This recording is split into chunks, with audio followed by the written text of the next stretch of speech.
If you haven't already read my blog post titled Why Everything Your Mother Taught You About Posture is Wrong, please do so now. It will take about 5 minutes and give you a better context to understand this video. As you watch, please remember that I am relatively hypermobile and may have more movement than most people. But no matter where your posture is now, this video is applicable to you. There is a continuum of flexibility and mobility among the population. Some people are naturally very loose-jointed and hypermobile, while others are compressed and stiff as a board. Where you end up on the spectrum seems to be partly genetic and partly personality. The people that fall in the middle, or the average normal people, tend to have the least pain and injury problems. The further a person strays in either direction from the average, the more and more posture, movement, and pain problems they tend to develop. There is not one perfect posture for everybody, but there is a norm that we should all be trying to achieve, no matter which side of normal we are on.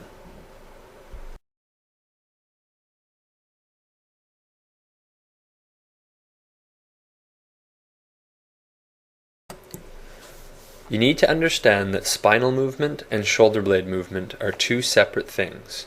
Trying to overly focus on keeping your chest up and your shoulders back and down can create a lot of neck, shoulder, and back stiffness and pain. The upper 2/3 of your back is supposed to be slightly rounded, and unfortunately the people that spend the most time assertively working on lifting their chest up and pinning their shoulders back end up with the most problems. You can stand up straight to a fault, and it is called leaning backwards. Your spine is supposed to have 3 natural curves: an inward curve in your low back called a lordosis, a rounded curve in your mid back called a kyphosis, and another inward curve in your neck called a lordosis. Your spine then sits on top of your sacrum and pelvis, which should be slightly tipped forward.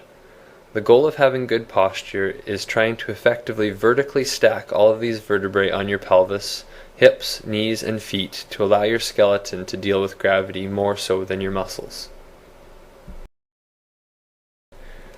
When your spine is vertically stacked, you should be able to draw a straight line through your side profile.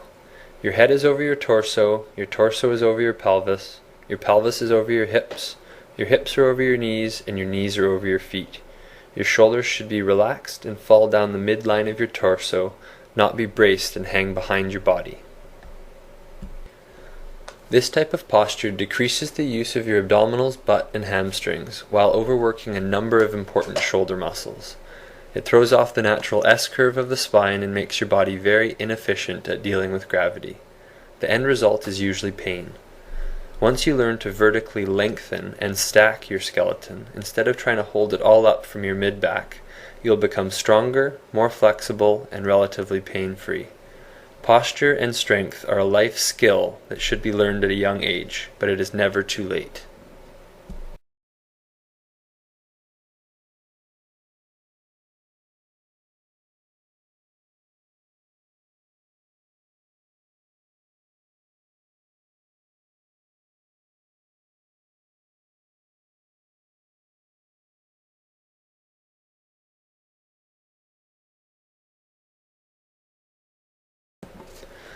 Posture is a battle of relative tension. Some parts of our body are stiff, while others are mobile. When it comes to movement, our bodies are inherently lazy and will take the plane of least resistance and use the mobile segment, which can get us into trouble. The upper part of your back is typically the stiffest, and the lower middle part is typically the most mobile. Our brains have a head-righting reflex that wants to keep our head looking straight forward, not at the ground. This reflex is helpful, but it can make good posture a challenge if the upper part of your back is either quite rounded or very flat. The more rounded your upper back is, the more it is going to push your head and shoulders forward. Your instinct will be to look up and pull your shoulders back.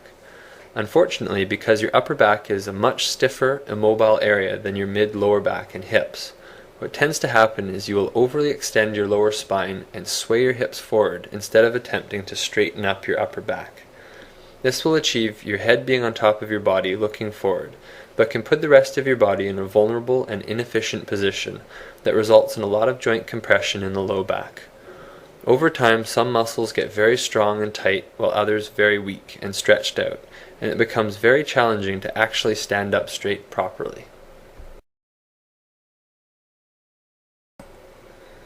There are a handful of very common muscle imbalances and posture types, but the teenage ballerina posture versus the 80-year-old man posture is the best example of poor vertical loading. Just because they can stand, sit, and walk does not mean they are doing it well. As you can see in the videos, in the sway back posture I hold my torso very much in front of my hips, whereas in the old man posture my torso is well behind my hips. Gravity comes straight down, so both of these postures are going to put strain on my knees, back, and neck, and will likely result in degenerative change and pain over time. Both of these people would typically be instructed to lift their chest up and pull shoulders back, but that cue would just make both of them further lean backwards and likely lead to more problems in the long run.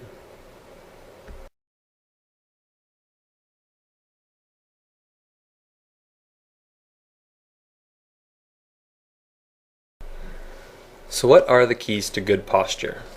Step 1 is to create awareness of your mid-torso position and breathing pattern. Step 2 is to create awareness of how to move through your hips properly and how to get your pelvis underneath you. Step 3 is to create awareness of how much head-forward posture you have and how you are currently compensating for it. Step 4 is to learn the relationship between the arches in your feet and how you use your hips. Once you learn where you're at, you can start to change it effectively. Now I know that seems like a million things to think about, but if you're going to make the effort to improve your posture, you should understand what is involved to do it properly. You don't need to focus on everything all at once. It is best to work on one part at a time, and it will progressively become more natural. At first, some of your positions can feel very unnatural because they are putting you in postures your body doesn't know how to hold. But if you are persistent with it, you can make some incredible changes in both chronic pain and faulty postures. The videos on this site will help break the process down for you and walk you through it step by step.